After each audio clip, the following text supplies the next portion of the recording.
mundo nagulantang nung batikusin ni former President Duterte na noon ay presidente ng Pilipinas ang mga sinasambang rebulto ng simbahang Katoliko. Ngunit ang katanungan mga sangkay, talaga nga bang pinagbabawal sa Biblia ang pagsamba sa mga sinasabing mga Diyos-Diyosan na gawa lamang po ng tao? Hello, what's up mga sangkay? Magandang oras po sa inyong lahat. This is me. Once again, I'm back for another vlog today. Huwag niyo pong kalimutan na i-subscribe yung ating YouTube channel. I-click ang bell at i-click niyo po yung all. At sa mga nanonood naman po sa Facebook, huwag kakalimutan na i-follow yung ating Facebook page. Today mga sangkay, mahalaga po ang ating tatalakayin. Ito po ay patungkol sa sinasabi sa Biblia tungkol po sa mga Diyos-Diyosan. Talaga nga bang pinagbabawal ng ating Panginoong Diyos ang pagsamba o sa mga ganitong uri ng pagsamba?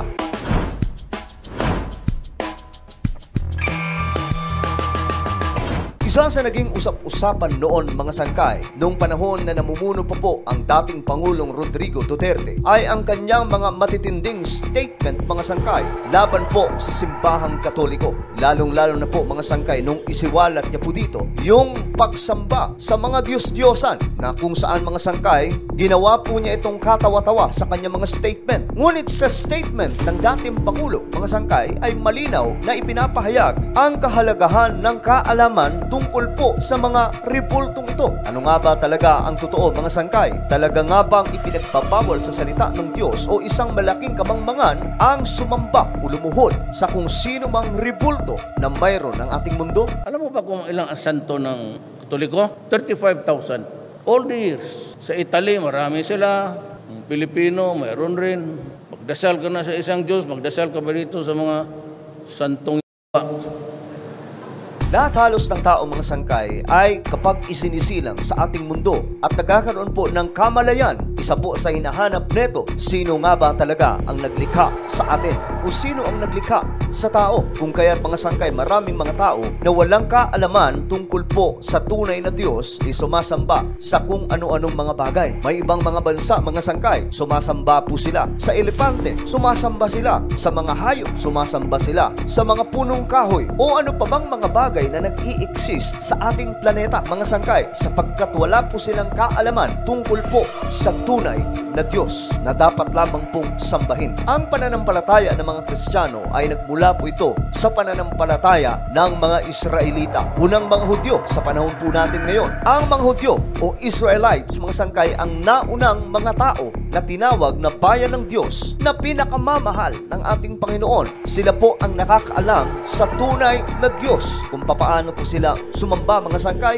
makikita po natin na hindi po sila gumagamit ng anumang rebulto o anumang mga bagay na inanyuan lamang po ng isang tao. So kung ang Israel mga sangkay ay hindi gumagamit ng anumang rebulto, bakit may iilang simbahan mga sangkay na ginagamit po ang mga gawa ng tao para luhuran, pinupunasan pa, hinahalikan pa sa pag-aakala nila mga sangkay na ito po ang magpapagaling sa kanila o ito po ang sinasabing tunay na Diyos na isang santo na dapat pong luhuran. Isa sa kilala mga sangkay na kautusan ng ating Panginoong Diyos ay nagmula po sa panahon ni Moses. Mababasa po natin sa Exodus chapter 20 ang 10 utos ng ating Panginoong Diyos. At sa 10 utos na ito mga sangkay, mababasa po natin dito ang passage mula po sa Biblia na mahigpit na ipinagbabawal sa 10 Commandments ang sumamba sa mga Diyos-Diyosan na gawa lamang po ng tao at matindi po ang utos ng ating Panginoong Diyos tungkol po dito. Kung babasahin po natin ang 10 Commandments sa Exodus chapter 20, ayon po dito, and God spoke all these words, I am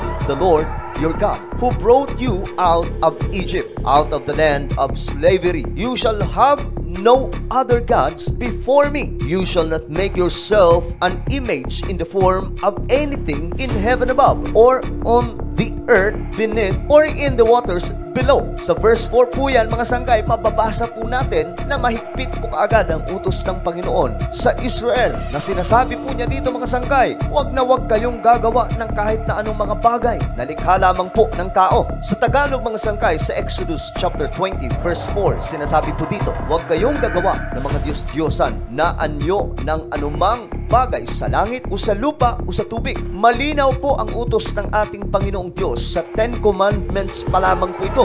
Mabigat ang utos ng ating Panginoon sa lahat ng kanyang mga nilalang, hindi lamang po sa Israel, kundi maging sa ating panahon ngayon, mga sangkay, dahil tayo po ay karugtong sa pananampalataya mula po sa mga Hudyo. Dapat magkaroon po tayo ng tunay na kaalaman tungkol po sa tunay na pagsamba sa ating Panginoong Diyos. Dahil kung hindi po natin maiintindihan ito, mga sangkay, magiging mangmang po tayo sa katotohanan. And in verse 5, mga sangkay, sa Ten Commandments sa Exodus chapter 20, sinasabi po dito, "You shall not bow down to them or worship them, for I, the Lord, your God, am a jealous God." Mapanibughuin daw po ang ating Panginoong Diyos at wag na wag daw po tayong gagawa ng kahit na anumang bagay, mga sangkay, na inanyuhan lamang po o gawa lamang po ng tao. At nabanggit pa po dito, mga sangkay, na kahit na ano daw pong mga bagay na galing sa langit o galing sa lupa o maging sa kailaliman ng karagatan, wala pong gagawa ng kahit na anong ribulto o Diyos-Diyosan. Malinaw na malinaw po talaga sa Ten Commandments pa lamang na ang utos ng ating Panginoong Diyos, mahigpit na pinagbabawal ang pagsamba o pagluhod sa anumang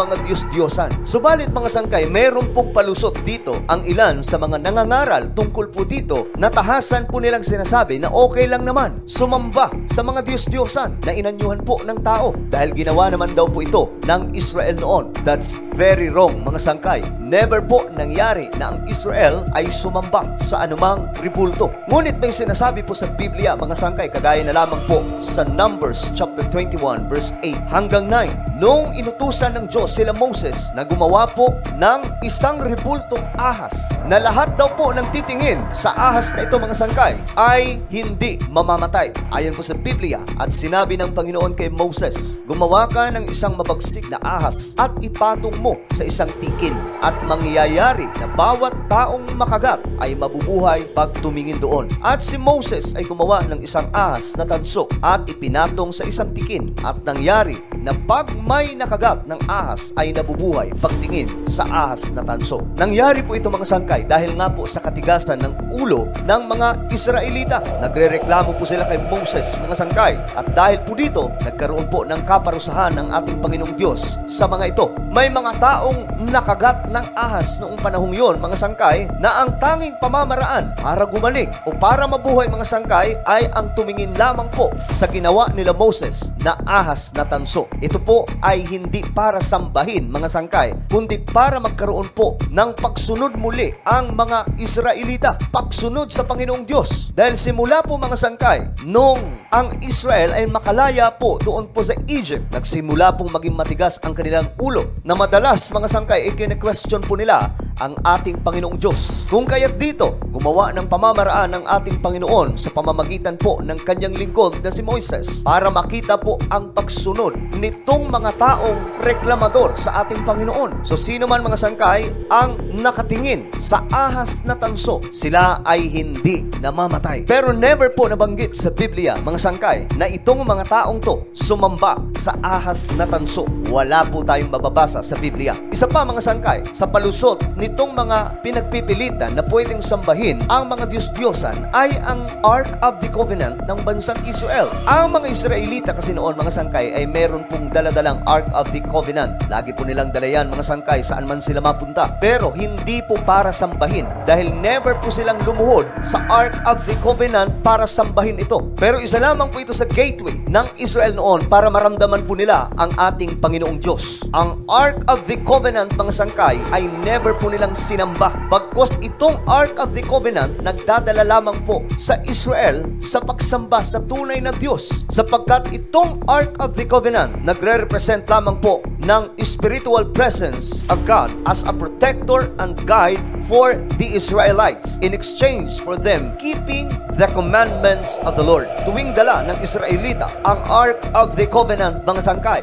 kahit anong pang laban o kahit nasa gitna po sila ng digmaan na napapalibutan po sila ng mga kaaway, sila po ay nananalo. Dahil sa Ark of the Covenant, mga sangkay, dala-dala po nila ang presensya ng ating Panginoon. Pero, mga sangkay, tandaan po natin, hindi po nangyari na niluhuran po nila ang Ark of the Covenant at sinamba. direkta silang sumasamba sa ating Panginoong Diyos. Dahil ang ating Panginoon ay Espiritu. Ayon po sa Biblia. Ayon po sa John chapter 4 verse 24, God is Spirit and His worshipers must worship in spirit and in truth. Malinaw po ang sinasabi ng salita ng Diyos. Ang mahigpit na pagbabawal ng ating Panginoon na pagsamba sa mga Diyos-Diyosan ay naulit pa mga sangkay. Napakaraming passage sa Biblia na nagsasabi na ito nga po ay bawal. Kagaya na lamang po ng Deuteronomy chapter 4 verse 23 hanggang 24. Pinaalala ng ating Panginoon sa pamamagitan po ng kanyang salita na dapat balikan po nila ang utos ng ating Panginoon at huwag sasamba sa mga Diyos-Diyosan. Ayon po sa Biblia, mag-ingat kayo. Huwag na huwag ninyong kalilimutan ang kasunduan ninyo ni Yahweh. Huwag kayong gagawa ng anumang larawan upang sambahin gaya ng ipinagbabawal niya sa inyo, sapagkat si Yahweh na inyong Diyos ay tulad ng naglalagablab na apoy at siya'y mapanibughuing Diyos. So kahit pa mga sangkay, itong mga Diyos-Diyosan na ito o mga ripulto ay sinasabi mong ito ay direktang pagsamba sa ating Panginoong Hesus, mahigpit pa rin po itong pinagbabawal. Hindi po pinapahintulutan ng ating Panginoong Diyos sa sambahin ito. Bakit? Dahil ito po ay gawa ng tao. Tao lamang po ang naghulma sa mga ito. Kung mangyayari mga sangkay na magkakaroon ng sunog o baha, kasama po itong mga ribulto mga sangkay sa nabubura at wala pong nagagawa, na ang ibig sabihin lamang mga sangkay, wala pong silbi ang mga ito at pinapatunayan po mismo ito ng salita ng Diyos. Ano po ang inyong opinion sa ating napag-usapan ngayon? Just comment down below. Huwag niyo pong kalilimutan na i-subscribe ang ating YouTube channel.